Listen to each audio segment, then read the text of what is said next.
నమస్తే, welcome to prime time debate. ఒక గొప్ప దార్శనికుడిగా, విజనరీ ఉన్న లీడర్గా, పాలసీ మేకర్గా పేరొందినటువంటి నారా చంద్రబాబు నాయుడు గారు మొదటిసారి ముఖ్యమంత్రిగా ప్రమాణ స్వీకారం చేసి ఇప్పటికీ 30 ఏళ్ళు అవుతుంది. 1995 సెప్టెంబర్ 1న ఆయన మొదటిసారిగా ముఖ్యమంత్రిగా ప్రమాణ స్వీకారం చేశారు. ఇప్పటికీ ఆయన అధికార పక్ష నేతగా, ప్రతిపక్ష నాయకుడిగా ఎన్నో ఒడిదుడుకులను, వైఫల్యాలను ఎదుర్కొన్నారు. మరి ఆయన రాజకీయ జీవితంలో గెలుపోటముల గురించి, అలాగే ఆయన సుదీర్ఘ రాజకీయ ప్రస్థానం గురించి మరిన్ని వివరాలు ఈరోజు డిబేట్లో చర్చిద్దాం. మనతో పాటు డిబేట్లో పార్టిసిపేట్ చేసేందుకు స్టూడియోలో ఉన్నారు సీనియర్ పొలిటికల్ జర్నలిస్ట్ సత్యమూర్తి గారు, అలాగే మరో సీనియర్ పొలిటికల్ జర్నలిస్ట్ డివి శ్రీనివాస్ గారు. నమస్కారం సార్. నమస్కారం సార్. నమస్తే. సత్యమూర్తి గారు, ముందుగా మీరు చెప్పండి. చంద్రబాబు నాయుడు గారు ముఖ్యమంత్రిగా ప్రమాణ స్వీకారం చేసి ఈ రోజుతో 30 ఏళ్ళు గడుస్తున్నాయని చెప్పి తెలుస్తోంది. అయితే ఈ 30 ఏళ్లలో మరి ఆయన గెలుపోటములు చూశారు, అలాగే ముఖ్యమంత్రిగా చేశారు, అలాగే ప్రతిపక్ష నాయకుడిగా కూడా చేశారు. సో ఒకానొక టైంలో అంటే మా ఊహ తెలిసిన దగ్గర నుంచి కూడా రీసెంట్గా 2019 ఎలక్షన్ టైంలో కూడా ఆయన ఓడిపోయినప్పుడు ఇంకా ఈయన ముసలివాడైపోయారు, ఇంకా అసలు టీడీపీ పార్టీ లేదు, ఈయనకి రాజకీయ జీవితమే లేదు అంటూ అప్పుడు అధికార పక్షం కూడా ప్రచారం చేసిన పరిస్థితి. సో వాటన్నిటికి సమాధానమిస్తూ చరిత్రలో లిఖింపదగ్గ గెలుపునైతే ఇప్పుడు ఇవ్వడం జరిగింది ఆంధ్రప్రదేశ్ ప్రజలు. సో ఈ 30 ఏళ్ల సుదీర్ఘ ఆయన రాజకీయ జీవితంలో దాని గురించి మీ మాటల్లో. ఆయన చంద్రబాబు నాయుడు గురించి మీరు అధికారంలో ఉండటం, ప్రతిపక్షంలో ఉండటం, ఆయన సమర్థత, వీటి గురించి చెప్పారు.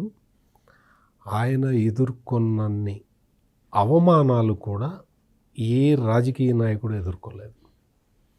ఎన్ని అవమానాలు ఎదురైనా కానీ ఆయన నిటారుగా నిలబడ్డాడు తప్ప ఏ రోజున వీళ్ళ ఆరోపణలకు కానీ వీళ్ళ దీనికి కానీ తల వంచలేదు. ఆయన చరిత్ర సృష్టించాడు. 1 కాదు, 2 కాదు, చాలా సందర్భాల్లో, చాలా అంశాలలో ఆయన చరిత్ర సృష్టించాడు. అటువంటి వ్యక్తిని కూడా అవమానించే కుహన మేధావులు ఈ సమాజంలో చాలామంది కనపడుతూ ఉన్నారు. ఈ విషయం ఆయన్ని ఏ రోజు బాధ పెట్టలేదు. వీళ్ళందరూ కూడా ఈ సంస్కారం లేని వాళ్ళు నన్ను విమర్శిస్తున్నారు, ఆ విమర్శల్ని నేను పట్టించుకోకూడదు అనే ఆలోచించాడు. తను చెయ్యాల్సిందేంటో ఫోకస్డ్గా ఆయన చేసుకుంటూ వెళ్తాడు తప్ప వీళ్ళని పట్టించుకోడు. అది చంద్రబాబు విజయ రహస్యం. అది అందుకనే మీరు ఇప్పుడు ఈ జగన్మోహన్ రెడ్డి 5 సంవత్సరాల కాలంలోనే కాదు, అంతకు ముందు కూడా రాజశేఖర రెడ్డి అదే పనిచేశాడు. చంద్రబాబు నాయుడిని ఒక రకమైన తక్కువ భావనతోటి మాట్లాడేవాడు. రాజశేఖర రెడ్డి మంత్రివర్గంలో ఉన్న సభ్యులందరూ కూడా చంద్రబాబు నాయుడిని ఏకవచనంలో సంబోధించి అవమానించేవాళ్ళు. అయినా సరే ఈయన సబ్జెక్టే మాట్లాడేవాడు. ఏ రోజున కూడా వ్యక్తిగతంగా తీసుకోలేదు. వ్యక్తిగతంగా ఆయన అటువంటి విషయాల్లోకి పోడు. ఒక్కసారి మొన్న మరీ జగన్మోహన్ రెడ్డి ముఖ్యమంత్రిగా ఉన్న సమయంలో ఆయన పర్సనల్గా తీసుకొని బాధపడ్డది ఆయన సతీమణి భువనేశ్వరిని ఉద్దేశించి సభలో కొంతమంది మూర్ఖులు చేసిన ఆరోపణలతోటి ఆయన బాధపడ్డాడు. ఈ జగన్మోహన్ రెడ్డి 5 సంవత్సరాల కాలంలో పవిత్రమైన శాసనసభలో జరిగిన ఆ దుష్ట సంఘటన పట్లే చంద్రబాబు నాయుడు బాధపడ్డాడు తప్ప ఏ రోజు కూడా ఆయన రాజకీయ జీవితంలో అంటే ఎన్ని విజయాలు అసలు ఇన్ని విజయాలు సాధించిన వ్యక్తి అన్ని అవమానాలు ఎదుర్కోవాల్సిన అవసరం లేదు. ఎంతోమంది జీవితాలని బాగు చేసిన వ్యక్తి రాజకీయంగా ఇటువంటి ఒడిదుడుకులు ఎదుర్కోవాల్సిన అవసరం లేదు. కానీ ఆయన జీవితంలో ఇవన్నీ ఉన్నాయి.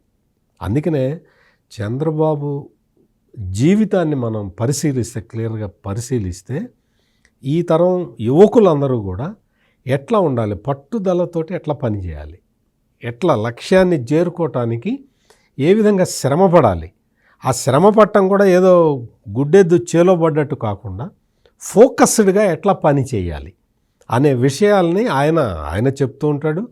ఆయన జీవితాన్ని చూసి కూడా ఈ తరం యువకులందరూ కూడా నేర్చుకోవాల్సిన అవసరం అయితే మాత్రం కనపడుతుంది. Right sir.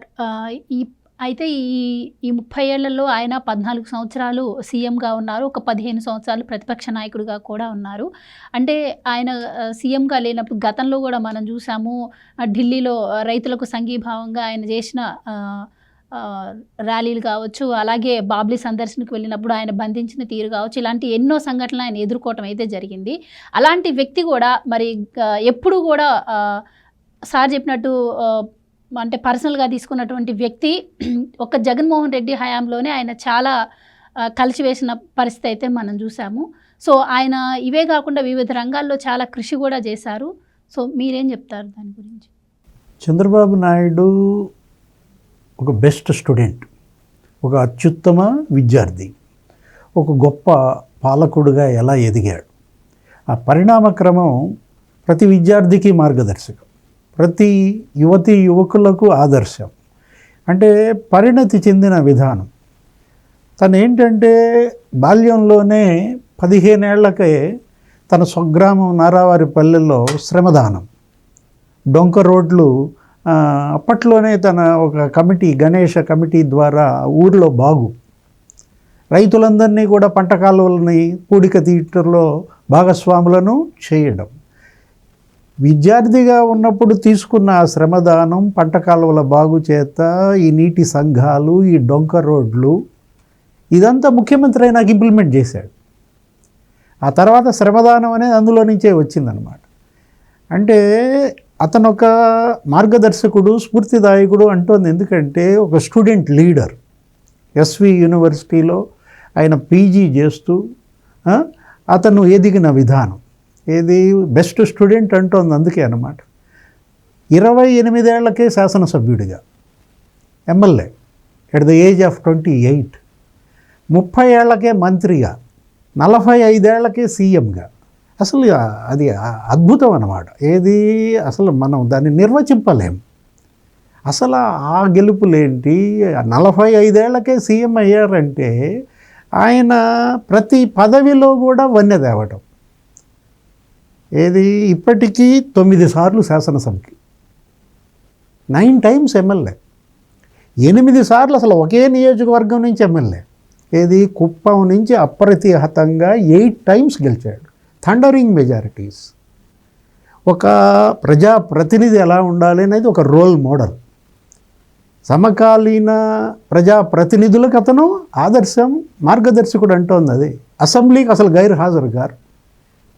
మొన్న ఈ ఒక్క ఇన్సిడెంట్లో తప్ప, ఈ జగన్మోహన్ రెడ్డి గ్యాంగ్ ఆయన పట్ల ప్రవర్తించినటువంటి ఆ హేయమైన ప్రవర్తన, అది తప్ప ఇవాళ మనం తీసుకున్నట్లయితే పాలసీ మేకర్.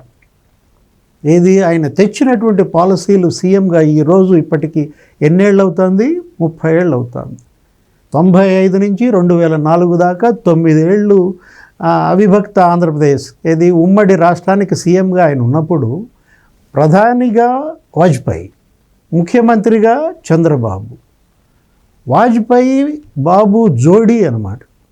ఈ స్వర్ణ చతుర్భుజి రహదారులు కానీ, ఈ పాలసీలన్నీ కూడా ఏది ఇన్ఫ్రాస్ట్రక్చర్లో ఒక విప్లవం.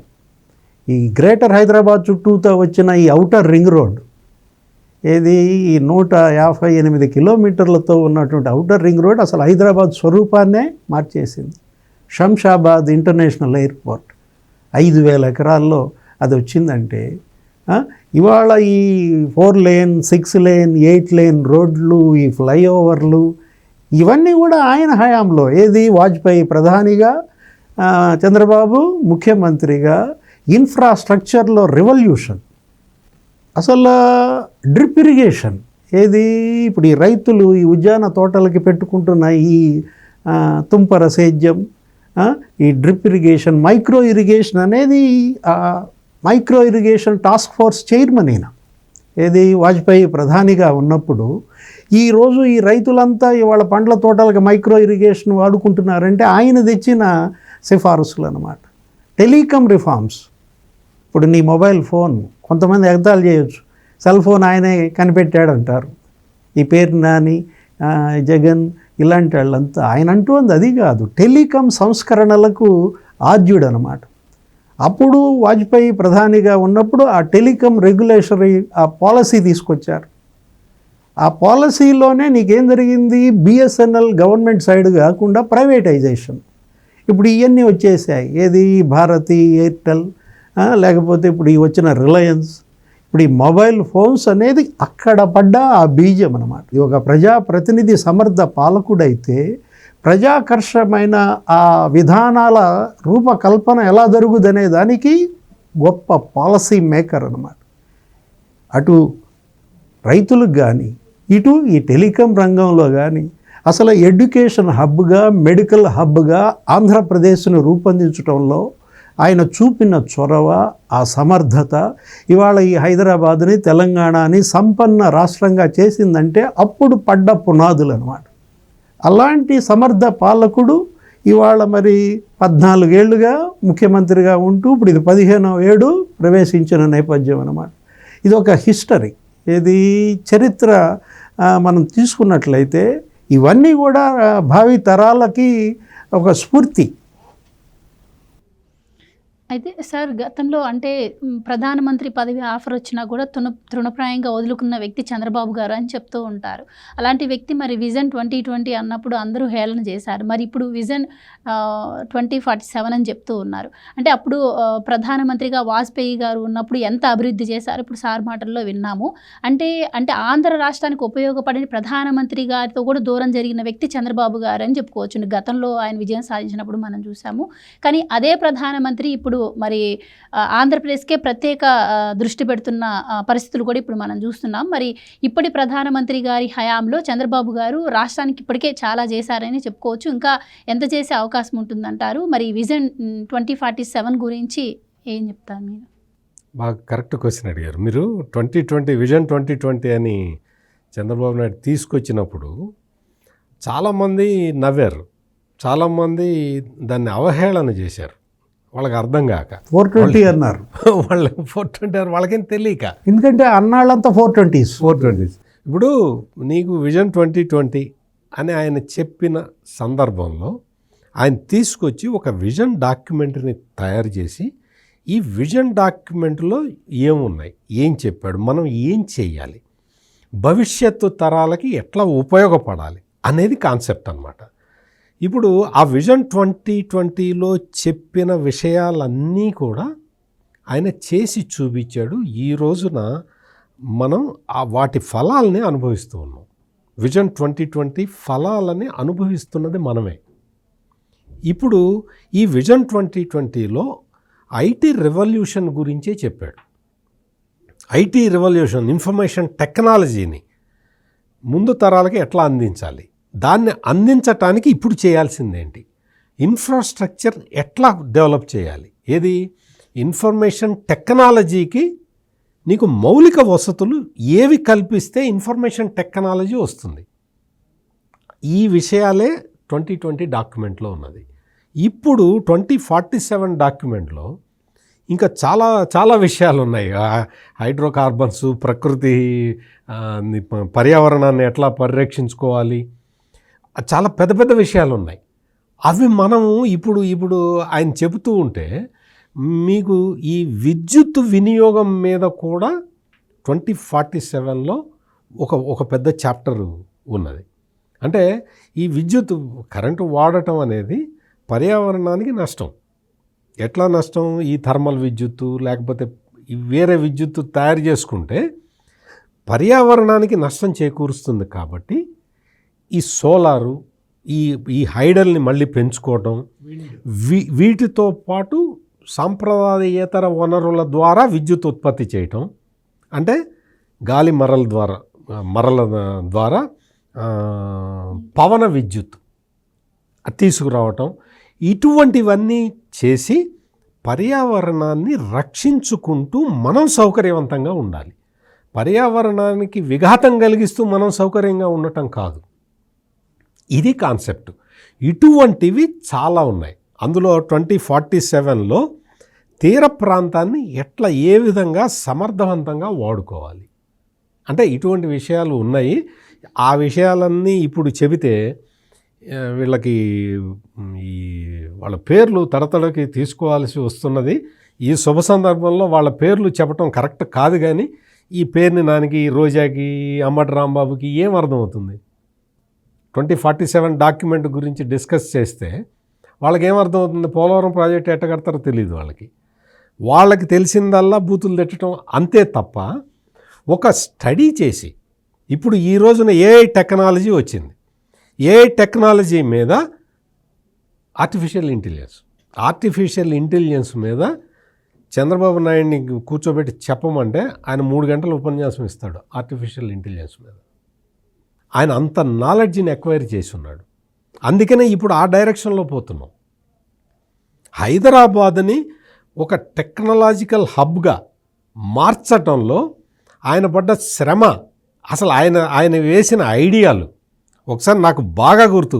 ఆ రోజున ఈయన మొదటిసారి ముఖ్యమంత్రి అయినప్పుడు కర్ణాటక ముఖ్యమంత్రిగా ఎస్ఎం కృష్ణ ఉండేవాడు. అప్పటికే ఆయన చాలా పెద్ద మనిషి, ఆయనకి చాలా పెద్ద ఇమేజ్ ఉన్నది. అప్పటికే బెంగళూరు ఐటీ హబ్గా ఉన్నది. ఆ సమయంలో ఒక ఢిల్లీలో అప్పటికి ఈ మీటింగు జరిగితే, ఒకసారి ఒక మీటింగ్ జరిగితే ఆయన చంద్రబాబు నాయుడిని ఉద్దేశించి, ఏంటి నువ్వు నాకు పోటీగా వస్తావా, ఐటీ కంపెనీలని తీసుకెళ్తావా నా దగ్గర నుంచి అని ఎస్ఎం కృష్ణ అడిగాడు చంద్రబాబు నాయుడిని. దానికి ఈయన, నా ప్రయత్నం నేను చేస్తున్నాను, మీ ప్రయత్నం మీరు చేసుకోండి అని చెప్పాడు. దానికి ఎస్ఎం కృష్ణ ఆశ్చర్యపోయాడు. అంటే ఇటువంటి రిప్లై ఎక్స్పెక్ట్ చేయలే. మామూలుగా ఏమంటారు, సార్ మీతోటి మేము ఎక్కడ పోటీ పడతాం సార్, మీరు ఆల్రెడీ జైంట్స్ సార్ ఐటీలో, మీరు ఐటీ జైంట్ తోటి నేను ఎక్కడ పోటీ పడతా సార్ అంటాడు ఏ వ్యక్తి అయినా సరే. కానీ చంద్రబాబు నాయుడు అట్లా అనలా. నా ప్రయత్నం నేను చేస్తున్నాను, మీ ప్రయత్నం మీరు చేయండి, ఎవరు సక్సెస్ అయినా దేశం సక్సెస్ అయినట్టే కదా అని చెప్పాడు. That is the spirit of Chandrababu Naidu. అట్లాగే తీసుకొచ్చి ఈ రోజున హైదరాబాద్ని ఐటీ హబ్గా తీర్చిదిద్ది మొత్తం అసలు ఫైనాన్షియల్ డిస్ట్రిక్ట్ అనే కాన్సెప్ట్ని తీసుకొచ్చాడు. అంటే ఇటువంటి కాన్సెప్ట్లు ఆయన చాలా తీసుకొచ్చాడు. చంద్రబాబు నాయుడు తీసుకొచ్చి కొత్తగా ఇంట్రడ్యూస్ చేసిన కాన్సెప్ట్లు ఒకటి కాదు, 2 కాదు, దేశంలో ఎవ్వరు ఇంప్లిమెంట్ చేయలేని విషయాలని ఈయన చేశాడు. చాలా ఉదాహరణకు చెప్పాలంటే జీరో బేస్డ్ బడ్జెట్. అసలు జీరో బేస్డ్ బడ్జెట్ అనేది ఈ దేశంలో ఎవరికీ తెలియదు. అటువంటి సమయంలో ఉమ్మడి ఆంధ్రప్రదేశ్లో జీరో బేస్డ్ బడ్జెట్ పెట్టి చూపించాడు. దాంతో ప్రగతి జరిగింది. ఎట్లా వచ్చింది? డిపార్ట్మెంట్ల మధ్య పోటీ, ఏ డిపార్ట్మెంట్ ఎక్కువ ఖర్చు పెడుతుందో పోటీ పెట్టాడు. ప్రభుత్వ శాఖలు పోటీ పడి ముందరకు వచ్చినాయి. ఈ విధంగా 1 కాదు 2 కాదు, మామూలు ఇంత జీరో బేస్డ్ బడ్జెట్ లాంటి పెద్ద కాన్సెప్టుల నుంచి రైతు బజార్ అనే చిన్న కాన్సెప్ట్, రైతులు నేరుగా తమ ఉత్పత్తులను తీసుకొచ్చి మార్కెట్లో అమ్ముకునే సౌకర్యం కల్పించాడు. ఈ రోజుకి ఆ రైతు బజార్ కాన్సెప్ట్ని తీసేయటానికి వీళ్ళకి ప్రత్యామ్నాయం లేదు ఇప్పుడున్న ప్రభుత్వాలకి. అదే కాన్సెప్ట్ని ఇప్పటికీ ఇంప్లిమెంట్ చేస్తున్నారు. కానీ ఎవరు చంద్రబాబు నాయుడు పేరు చెప్పరు. పేరు చెప్పకపోయినా ఆయనేం ఫీల్ కాడు. పర్వాలేదు, మీరు బాగుపడుతున్నారు కదా, రైతులకి మేలు జరగాలి అంతే అని చెప్తాడు. అట్లాగే ఈ జన్మభూమి కమిటీలు, లేకపోతే పచ్చదనం, పరిశుభ్రత, ఈ స్వచ్ఛ భారత్ అని చెప్పి ఈరోజు తీసుకున్న కాన్సెప్టు, ప్రధాని నరేంద్ర మోడీ తీసుకున్న కాన్సెప్ట్ని ఈయన ఎప్పుడో తీసుకున్నాడు. అసలు చంద్రబాబు నాయుడు ఆయన చెప్పే సిద్ధాంతం ఏంటి అంటే, సమస్యని చూసి మనం పారిపోతే సమస్య మన వెనకే పరిగెత్తుకుంటూ వస్తుంది, మనల్ని వదిలిపెట్టదు. ఒక్కసారి ఆగి వెనక్కి తిరిగి సమస్య వైపు చూస్తే ఆ సమస్య అక్కడే ఆగిపోతుంది అనేది చంద్రబాబు నాయుడు కాన్సెప్ట్. అందుకనే ఆయన ప్రతిసారి కూడా ఆంధ్రప్రదేశ్ రాష్ట్రం ఇబ్బందుల్లో ఉన్న ప్రతిసారి ఆయనే ముఖ్యమంత్రి అయ్యాడు. అంటే ఆర్థికంగా ఇంకా అందరూ చేతులు ఎత్తేసి, ఇంకా మేము ఈ బడ్జెట్ని మేము పెట్టలేము, ఈ బడ్జెట్ని మేము నడపలేము అన్న ప్రతిసారి ఆయనకే అవకాశం వచ్చింది, ఆయనే ముఖ్యమంత్రి అయ్యాడు. ప్రతి సందర్భంలో కూడా ఆయనే అభివృద్ధి చేశాడు. ఆయనే మళ్ళీ బడ్జెట్ని తీసుకొచ్చి పుష్కలంగా బడ్జెట్ తీసుకొచ్చి పెడితే ఆ తర్వాత వచ్చినవాడు దాన్ని మళ్ళీ ఖాళీ చేసేవాడు. ఇప్పుడు అదే పరిస్థితి.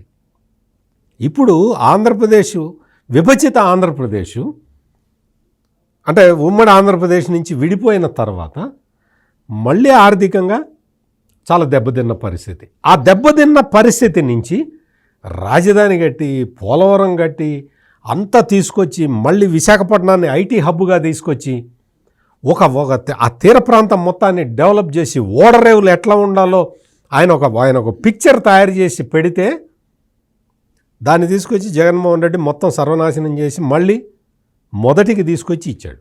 ఉమ్మడి ఆంధ్రప్రదేశ్ విభజన అప్పుడు జరిగిన నష్టం కన్నా ఎక్కువ నష్టాన్ని జగన్మోహన్ రెడ్డి చేశాడు. ఇప్పుడు ఆ నష్టాన్ని 3 నెలల్లో పూర్తి చేస్తున్నాడు. అంటే మామూలుగా ఈ పెన్షన్లు కూడా మామూలు జగన్మోహన్ రెడ్డి ఆ పెన్షన్లు ఇవ్వటానికి తానే ఏదో ఈ ప్రపంచం మొత్తంలో తనొక్కడే పెన్షన్లు ఇస్తున్నట్టు, అప్పటికి చాలా సంవత్సరాల నుంచి ఇస్తున్నారు. ఆ పెన్షన్ల కాన్సెప్ట్ ప్రవేశపెట్టింది కూడా తెలుగుదేశమే. కానీ జగన్మోహన్ రెడ్డి నేను బటన్ నొక్కుతున్నా అని వలవల ఏడుస్తూనే ఉండేవాడు ఎప్పుడు. కానీ ఈ రోజున 1వ తారీఖు ఇవ్వాల్సిన పెన్షన్ని ఒకరోజు ముందే 31వ తారీఖే ఇచ్చి చూపిస్తున్నాడు. శాలరీస్ కూడా వేసేస్తున్నాడు. మొత్తం పరిశ్రమలు అయితే చంద్రబాబు నాయుడు ముఖ్యమంత్రి అయ్యాడు అనగానే జపాన్ నుంచి కూడా పారిశ్రామికవేత్తలు వచ్చేసి మేము పెడతామండి, మీరు సీఎం అయ్యారు కదా, మాకు అదే చాలని పెడుతున్నారు. ఇటువంటి పరిస్థితిని, అట్మాస్ఫియర్ని తీసుకొచ్చి విశాఖపట్నాన్ని ఐటీ హబ్గా తీర్చిదిద్దటానికి ఆయన మొత్తం ప్లాట్ఫామ్ రెడీ చేసుకొని ఉన్న పరిస్థితి. అంటే సంక్షోభంలోనే అవకాశాలు వెతుక్కోవాలి. సంక్షోభం రావటమే నీ సమర్థత రుజువు చేసుకోవడానికి ఒక అవకాశం అనే సిద్ధాంతాన్ని చంద్రబాబు జీవితం నుంచి మనం నేర్చుకోవాలి. Right sir. ఇప్పుడు రాజకీయాలు ఎంతో పొల్యూట్ అయిపోయాయి. అంటే రాజకీయాల్లో ఓనమాలు తెలియని వాళ్ళు కూడా ఇప్పుడు చంద్రబాబు గారిని చాలా మాట్లాడటం ఈ 5 సంవత్సరాల్లో మనం చూసాము.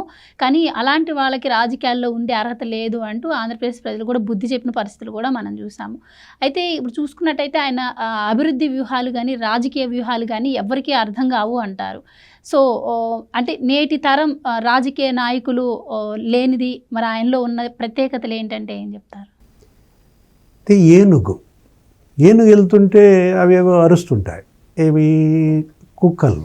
అది ఏంటంటే ఇప్పుడు అని పట్టించుకోదు. ఏనుగు తన మానాన తను రాజసంగా వెళ్తూనే ఉంటుందన్నమాట. ఈ కుక్కలు అవి అరుస్తూనే ఉంటాయి. అది కాదు, ఇవాళ చంద్రబాబు అంటేనే ఒక బ్రాండ్. అసలు ఆయన ఫేస్ వాల్యూ అలా వచ్చేసింది అన్నమాట. ఏది ఇప్పుడు ఆయన తెచ్చిన ప్రతి అంశాన్ని, సాధించిన ప్రతి విజయాన్ని ఒక కథగా చెప్తారు. మనం అనుకున్నది అదే, భావి తరాలకి ఇదొక పాఠ్యాంశంగా మారాలి. చంద్రబాబు యొక్క ఈ లక్ష్య సాధన, ఆయన ఫిట్నెస్, ఆయన ఆ అచీవ్మెంట్స్, ఆయన గోల్స్, ఇప్పుడు మన మూర్తి గారు చెప్పినట్టు ఆయన విజన్. ఇవాళ అకేషన్ ఏంటి? చంద్రబాబు సీఎంగా అయి 30 ఏళ్ళ CM CBN at 30, CM CBN at 30, 30 ఏళ్ళు అయింది ఆయన ముఖ్యమంత్రిగా బాధ్యతలు చేపట్టి. 30 ఏళ్ల ముందు చూపు. ఇప్పుడు మూర్తి గారు దేని గురించి మాట్లాడారు? విజన్ 2047 గురించి మాట్లాడితే నీకు 2020 గురించి కూడా చెప్పారు. విజన్ 2020 ఎప్పుడు తెచ్చారు? 95లో తెచ్చారు. అంటే ఎన్నేళ్ల ముందు చూపు? 25 ఏళ్ల ముందు చూస్తాడు చంద్రబాబు. ఎప్పుడు ఆయన ఆలోచనలు మనకు అందవు. ఆయన ఆలోచనలు ఎప్పుడు 25 ఇయర్స్ తర్వాత ఏం సాధించాలనే దానికి ఇప్పుడు పునాది వేస్తాడనే దాంట్లో ఇవాళ సీఎం సిబిఎన్ ఎట్ 30, 30 ఏళ్ల ముందు చూపు అన్నమాట. మనం ఆయన బ్రాండ్ అంటోంది అందుకే. ఏది ప్రతిదీ ఒక కథ అంటోంది అందుకే. ఎలా ఆయన మైక్రోసాఫ్ట్ ఇక్కడికి తెచ్చాడు? ఆయన ప్రత్యర్థులే పొగిడారు మన తెలంగాణ అసెంబ్లీలో. ఐటీ డెవలప్ చేసింది మీరు కాదు చంద్రబాబు అని కేసీఆర్ అన్నారు తెలంగాణ అసెంబ్లీలో. మైక్రోసాఫ్ట్ ఎండి ఆయన పేరేంటి? Bill gates. ఆయన అపాయింట్మెంట్ ఈయన అడిగితే నేను అసలు ఎవరిని పొలిటీషియన్స్ని కలవనన్నాడట. నాకేం సంబంధం, నాకేం అవసరం పొలిటీషియన్స్తో, నేనేది మా సాఫ్ట్వేర్ మా ఇది అని. ఒక 5 నిమిషాలు ఇవ్వండి నాకు అపాయింట్మెంట్ అన్నారంట. కాక్టైల్ పార్టీకి ఏదో రమ్మంటే నేను దానివాడిని కాదన్నాడంట. అంటే అప్పుడు ఒక 10 మినిట్స్ కూర్చుందామంటే వెళ్ళి ఈయన ల్యాప్టాప్తో ప్రజెంటేషన్, పవర్ పాయింట్ ప్రజెంటేషను ఒక సీఎం ఇవ్వటం అసలు ఆ ఇంటర్నేషనల్ ఐటీ నిపుణుడి మైండ్ ఇదైపోయింది. ఏది అసలు నెవర్ ఎక్స్పెక్టెడ్ అనమాట. ఆయన పబ్లిక్లో చెప్పాడు, అసలు ల్యాప్టాప్ వాడే సీఎం నేను ఇదే ఫస్ట్ టైం చూస్తున్నాను, ఒక రాజకీయ నాయకుడు ల్యాప్టాప్ వాడటం నేను ఫస్ట్ టైం చూస్తున్నానని చెప్పాడు బిల్ గేట్స్. ఎప్పుడు ఇది 90స్లో, 1998, 2000 ఆ టైంలో భారతదేశం ఏంటి, అక్కడ ఒక రాష్ట్రం ఏంటి, అక్కడ ఆంధ్రప్రదేశ్లో ఒక సీఎం ఏంటి, నాకు ఆయన పవర్ పాయింట్ ప్రజెంటేషన్. ఈయనెవరు? Bill Gates. బిల్ గేట్స్ ముందు ఆయన పవర్ పాయింట్ ప్రజెంటేషన్ ఇస్తూ 10 నిమిషాల అపాయింట్మెంటు 45 నిమిషాలు కొనసాగేసరికి అది అంతటితో వదిలేశారా? ఇంకా ఆయనకి ఈ నెట్టు వదిలేటట్టుగా లేడని బిల్ గేట్స్ ఏమన్నాడు, మాకు ఇప్పుడప్పుడు అక్కడి నుంచి వచ్చే ఆలోచనే లేదు, బయట గనక పెడితే అప్పుడు ఆలోచిస్తానంటే మీ బేస్ ఏషియా గనక వస్తే హైదరాబాద్లో పెట్టాలి అని మాట తీసుకున్నాడు. మళ్ళా న్యూయార్క్ వెళ్ళాడు. న్యూయార్క్ వెళ్ళి అక్కడ ఈ మైక్రోసాఫ్ట్ ఆఫీస్కి సీఎం ఖాళీ నడకన ఫైళ్లతో నడుచుకుంటూ వెళ్ళాడు.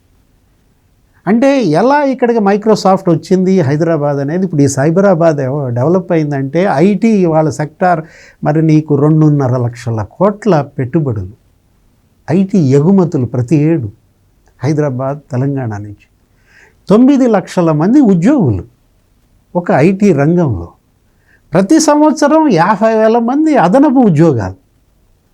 అసలు చూసావా అసలు ఎంత మిరకిల్ అది? దీన్ని ఆయన ఎప్పుడు ఆలోచించాడు? 25 ఏళ్ల క్రితం ఆలోచించాడు. ఏ విమర్శలు ఆయన ఎదుర్కొన్నాడు? కంప్యూటర్లు కూడు పెడతాయా అన్నారు.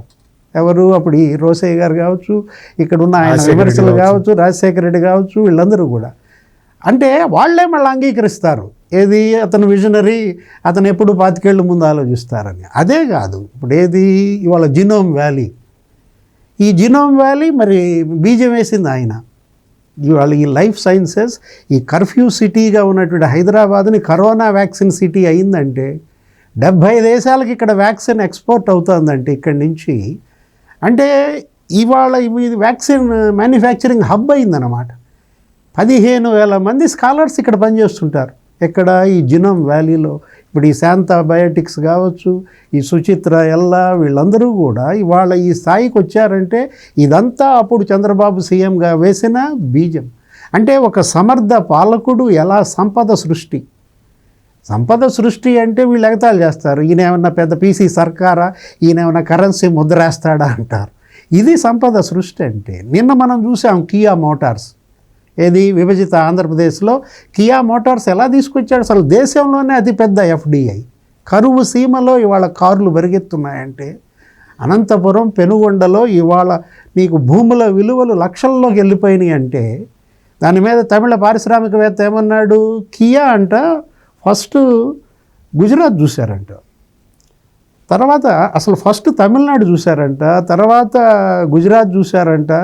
తమిళనాడు వాళ్ళు మేమిచ్చే భూమికి 50 రెట్లు లంచం ఇవ్వమన్నారంట. ఆయన తమిళనాడు కియా కోల్పోవటం వల్ల $110 కోట్ల కోల్పోయిందంటూ ఆయన అన్న మాటలు ఇవాళ ఎవరు? రామస్వామి, కన్నన్ రామస్వామి చేస్తున్నటువంటి ఇచ్చినటువంటి వ్యాఖ్యలే చంద్రబాబు యొక్క సమర్థతకి కొలమానం అన్నమాట. వాస్తవంగా automobile hub Tamil Nadu, automobile hub. జనరల్గా ఆటోమేటివ్ కంపెనీస్ అన్నీ కూడా అటే పోతాయి, అటు పోవాల్సిన కంపెనీ ఇటు వచ్చింది. అది చంద్రబాబు సమర్థత. ఐఎస్బి, ఏది ఇండియన్ స్కూల్ ఆఫ్ బిజినెస్, అది ఇక్కడికి తీసుకురావటం అదొక పెద్ద కథ. నేను చెప్పానే, ప్రతి అచీవ్మెంటు ఒక కథగా చెప్పుకోవాలన్నమాట. సమకాలీన పాలకులకు, భావి ప్రజాప్రతినిధులకు ఇది ఒక పాఠ్యాంశం అంటోంది అంతే. ఏది ఐఎస్బి వాళ్ళు కూడా అంతే. ఏంటి, మేము అనేక నగరాలు తిరుగుతున్నారు వాళ్ళు, ఎక్కడ పెట్టాలి ఏంటి అని కార్పొరేటు సెక్టార్లో ఉన్నటువంటి ఒక 9 మంది ప్రముఖులు. అది తెలిసింది దీనికి, వీళ్ళు ఏదో స్కూల్ ఆఫ్ బిజినెస్ స్కూల్ పెడుతున్నారు, అది మన హైదరాబాద్లో నా రాష్ట్రంలో పెట్టాలి. వెంటనే అడిగాడు, అడిగితే మా దాంట్లో మీది మాకు లిస్ట్ లేదు, మేము బెంగళూరు చూస్తున్నాం, లేకపోతే మహారాష్ట్ర చూస్తున్నాం, తమిళనాడు చూస్తున్నాం అంటే ఒకటే మాట, మీరు వాళ్ళ దగ్గరికి వెళ్ళబోయే ముందు మా దగ్గరికి రండి. ఎయిర్పోర్ట్కి మంత్రులను పంపాడంట వాళ్ళని రిసీవ్ చేసుకోవడానికి. వాళ్ళు వస్తే ఈయనే మెయిన్ డోర్ దగ్గరికి వెళ్ళి వెల్కమ్ చెప్పటం. ఎవరు ఒక ముఖ్యమంత్రి డోర్ దగ్గరికి వచ్చి వెల్కమ్ చెప్పటం, వాళ్ళు అసలు ఆశ్చర్యపోయారు. సరే బ్రేక్ఫాస్ట్ ఎవరు వడ్డిస్తారు? ఎవరు మామూలుగా వడ్డిస్తారు. ముఖ్యమంత్రి వాళ్ళకి ఇడ్లీ పెట్ట, అవి ఇవి వడ్డించా? వాళ్ళు ఆశ్చర్యపోయారు. ఒకటే మాట అన్నారు, అక్కడికి వెళ్ళండి, ఏది కర్ణాటక వెళ్ళండి, తమిళనాడు వెళ్ళండి, మహారాష్ట్ర వెళ్ళండి, వాళ్ళు ఇచ్చిన దానికన్నా ఇంకొకటి ఎక్స్ట్రా వేసుకోండి, మీకు ప్రోత్సాహకాలు రాయితీలు వాళ్ళు ఎంత ఇస్తామన్నారో దానికన్నా ఒకటి ఎక్కువ ఇస్తా, ఇక్కడ పెట్టండి అన్న. మన మూర్తి గారు చెబుతారు, మన 20 years ఐఎస్బి సెలబ్రేషన్స్ 25 yearsకి చాలా అసలు గ్రాండ్ ఫంక్షన్ చేసి, ఆయన అప్పుడు ముఖ్యమంత్రి కూడా కాదు, అపోజిషన్లో ఉన్న లీడర్ని పిలిచారు, మీరు రండి, మీరు చూడండి, మీ ఐఎస్బి చూడండి, మీరు పెట్టిన ఐఎస్బి ఎట్లా ఉందో చూడండి అని తీసుకెళ్ళి, ఆ రోజున ఆయన నాటిన ఒక మొక్క, అంటే ఒక చిన్న శాప్లింగ్ నాటితే అది ఇప్పుడు పెద్ద వృక్షం అయి ఉన్నది. అక్కడ వాళ్ళు చాలా గౌరవప్రదంగా ఒక బోర్డు పెట్టారు, ఇది చంద్రబాబు నాయుడు నాటిన మొక్క అని. అంటే ఇది ఏంటంటే ఒక విజనరీ, ఒక విజన్ తోటి చేసే పనులు ఇవన్నీ, అంతే తప్ప ఏదో ఆషామాషిగా జరిగేవి కూడా కాదు. అంటే ఆయన నాటిన మొక్క ఫలాలు మనం అనుభవిస్తున్నాం అన్నారు. ఇప్పుడు నీకు అది సింబాలిక్. ఏది అప్పుడు ఐఎస్బి రోజు ఆయన వెళ్ళి పెట్టిన మొక్క ఇవాళ అక్కడ మహావృక్షమై, ఒక పక్క ఏమో ఐఎస్బి కనపడుతోంది, ఒక పక్క ఈ వృక్షం కనపడుతోంది అన్నమాట. అంటే ఒక సమర్థ నాయకుడు నాటిన ఆ మొక్కలు ఇవాళ మహావృక్షాలై ఈ తరానికి ఈ ఫలాలని ఇచ్చాయి. Information technology, biotechnology, drip irrigation. ఇప్పుడు నీ చేతిలో ఆ మొబైల్ ఫోన్, మళ్ళీ నువ్వు అడగచ్చు ఈ ఫోన్ చంద్రబాబు కనుక్కున్నాడా అని. నువ్వు కూడా జగన్మోహన్ రెడ్డి లాగా మాట్లాడితే నేను చెప్పలేను. అంటే ఆయన ఆ రిఫార్మ్స్, సంస్కరణలకు ఆద్యుడిగా మనం ఎవరిని చెప్పుకుంటాం? పివి నరసింహారావు గారు ఆర్థిక సంస్కరణలు, మన్మోహన్ సింగ్ ఆర్థిక సంస్కరణలు, వాళ్ళతో పాటు పనిచేశారు ఈయన. ఏది టెలికాం సంస్కరణలు, ఇన్సూరెన్స్ సంస్కరణలు, ఇన్ఫ్రా పాలసీ మేకర్గా ఎంత సక్సెస్ అయ్యాడనే దానికి ఇవన్నీ కూడా ఉదాహరణలు. ఇక్కడ ఇంకొక ఇదేంటంటే చంద్రబాబు నాయుడు మామూలుగా ఒక చిన్న ఇది రియల్ టైం గవర్నెన్స్ అని ఒక వ్యవస్థను తీసుకొచ్చాడు. రియల్ టైం గవర్నెన్స్ వ్యవస్థను తీసుకొస్తే ఆర్టీజీఎస్ని అందరూ ఎగతాళి చేశారు. అదేంది అంటే వర్షం పడితే చెప్పడానికి పెద్ద సంస్థ అని. రియల్ టైం గవర్నెన్స్ వర్షం పడితే వాతావరణ నివేదికలు ఇచ్చే సంస్థ కాదు. ది గవర్నెన్స్ ఫీల్డ్లో ఎట్లా జరుగుతున్నది, ఏం జరుగుతున్నది, వాటన్నిటినీ కూడా క్రోడీకరించి ఎప్పటికప్పుడు చెప్పేది డాష్ బోర్డు మీద కనపడుతుంటుంది. అది ఇందులో వాతావరణ సూచిక అందులో ఒక పార్ట్ మాత్రమే. అది తెలియక ఈ రియల్ టైం గవర్నెన్స్ని Britain prime minister Tony Blair వచ్చి పొగిడిపోయాడు. అసలు నాకు ఈ రియల్ టైం గవర్నెన్స్ ఇదంతా నేను ఆంధ్రప్రదేశ్ వచ్చాడు ఆయన, వచ్చి చూసి అసలు ఇదేంటండి, ఇది ఆంధ్రప్రదేశేనా, ఇది భారతదేశంలో ఒక రాష్ట్రమేనా అని చెప్పి అడిగి ఆశ్చర్యపోయి చంద్రబాబు నాయుడు ఒక గంట సేపు పొగిడి వెళ్ళాడు ఆర్టీజీఎస్ గురించి. అంటే దాన్ని జగన్మోహన్ రెడ్డి ఏం చేశాడంటే, అతనికి ఏం తెలుస్తుంది అసలు రియల్ టైం గవర్నెన్స్ కాన్సెప్ట్ని అతనికి అర్థం చేసుకునేంత తీరిక లేదు, ఓపిక లేదు, అంత నాలెడ్జ్ లేదు. 10th class first class student కదా, అతనికి పెద్ద విషయాలు తెలియవు. అంటే చాలా విషయాలు తెలుసు, ఆర్టీజీఎస్ గురించి తెలియదు. ఈ ఆర్టీజీఎస్ గురించి ఏంటో తెలియదు, దాన్ని సర్వనాశనం చేశాడు. చంద్రబాబు నాయుడు మళ్ళీ అధికారంలోకి వచ్చిన 30 రోజుల్లోనే దాన్ని ఆర్టీజీఎస్ వ్యవస్థని మళ్ళీ ఎక్కడెక్కడ ఉన్నాయి అవేంటి కూలగొట్టినవన్నీ ఒక్కొక్కటి పేర్చుకుంటూ వస్తున్నాడు. అంటే జీవోలు పరిపాలనాపరమైన విషయాలని ప్రజలకి తెలపాలి అన్న ఉద్దేశంతో, పారదర్శకంగా పాలన సాగాలన్న ఉద్దేశంతో దేశంలో మొట్టమొదటిసారి జీవోలన్నీ ఆన్లైన్లో పెట్టిన రాష్ట్రం ఆంధ్రప్రదేశ్, ఆ ముఖ్యమంత్రి చంద్రబాబు నాయుడు. అటువంటి వ్యవస్థని జగన్మోహన్ రెడ్డి సర్వనాశనం చేస్తే 3 నెలల్లో మళ్ళీ దాన్ని సెట్ చేసి జీవోలు ఆన్లైన్లో పెట్టడం మొదలుపెట్టింది ఇప్పుడు ఆంధ్రప్రదేశ్ ప్రభుత్వం. దీన్నే మళ్ళీ మన స్వాతంత్రాన్ని మనం తెచ్చుకోవటం అంటారు సింపుల్గా. ఈ మొత్తం 1 కాదు 2 కాదు, చిన్న విషయం దగ్గర నుంచి పెద్ద విషయం దాకా అన్ని విషయాల్లో చంద్రబాబు మార్కు స్పష్టంగా కనపడుతూ ఉంటుంది. అదే ఇందాక డివిఎస్ గారు చెప్పినట్టు Chandrababu is not a person, it is a brand. Right. అంటే ఇప్పటికే ఆయన్ని విజనరీ లీడర్గా చెప్తారు, పాలసీ మేకర్ అన్నారు, దార్శనికుడిగా కూడా ఆయన పేరు తెచ్చుకున్న పరిస్థితి. అంటే టెక్నాలజీని బట్టి కూడా ఎప్పటికప్పుడు అప్గ్రేడ్ అవుతూ ఉంటారు అని కూడా మనం చెప్పుకుంటూ ఉంటాము. టెక్నాలజీలో ఆయన అప్గ్రేడ్ అవ్వటం కాదు, అది ఒక కాన్సెప్టు, తప్పు కాన్సెప్టు. టెక్నాలజీని ప్రజలకు అందిస్తాడు. ఆయన అప్గ్రేడ్ అయితే మనకేంటి ప్రయోజనం? ఆయన అప్గ్రేడ్ అయ్యి దాని గురించి తెలుసుకొని దీన్ని మనం క్షేత్రస్థాయిలో ఎట్లా వాడాలి అని ఒక పరిశోధన చేసి దాన్ని ఫీల్డ్లోకి పంపిస్తాడు. సామాన్యుడికి కూడా ఆ టెక్నాలజీ అందుబాటులో ఉండేలాగా చేస్తాడు. అది ఆయన ప్రత్యేకత. ఆయన అప్గ్రేడ్ కావడం కాదు, మనల్ని అప్గ్రేడ్ చేస్తాడు. అది చంద్రబాబు ప్రత్యేకత. అండ్ ఇందాక ఒక మాట అన్నారు, అంటే రాష్ట్రం ఎప్పుడైతే కష్టాల్లో ఉంటుందో అప్పుడే ముఖ్యమంత్రిగా చంద్రబాబు గారు వస్తారు అని చెప్పి. మరి ఇప్పుడు ఆంధ్రప్రదేశ్ రాష్ట్రం కూడా కష్టాల్లో ఉంది. ఆయన ఇప్పుడు ముఖ్యమంత్రిగా ప్రధానంగా పోలవరం మీద, అమరావతి మీద ఎక్కువ ఫోకస్ పెట్టారు. అలాగే ఇంటర్నేషనల్ ఎయిర్పోర్ట్స్ కూడా రాబోతున్నాయి అంటున్నారు.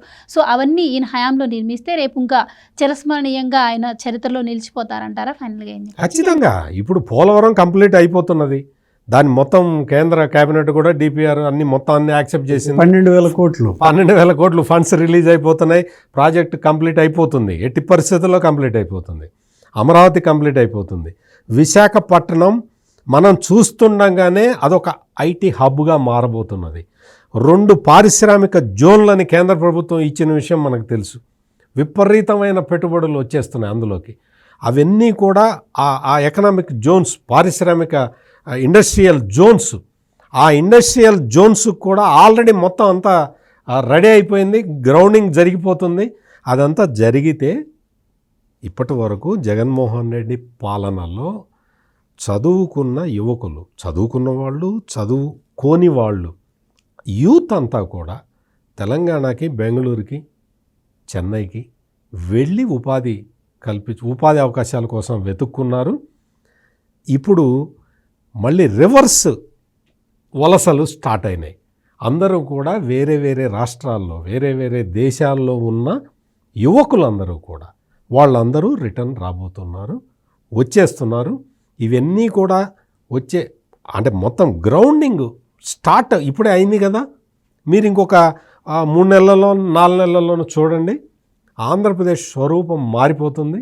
ఆ స్వరూపం మారిపోయినప్పుడు మొత్తం అందరూ యూత్ అందరూ వచ్చి అక్కడ ఉద్యోగాలు సంపాదించుకొని తల్లిదండ్రులని పోషించుకుంటూ హ్యాపీగా బతకటానికి ఒక పెద్ద వేదికని చంద్రబాబు నాయుడు తయారు చేస్తున్నారు. Right sir, thank you so much. నమస్కారం. థ్యాంక్ యూ సో మచ్ అండి. ఇది వాళ్ళ డిబేట్. మరో డిబేట్తో మళ్ళీ కలుద్దాం. Keep watching.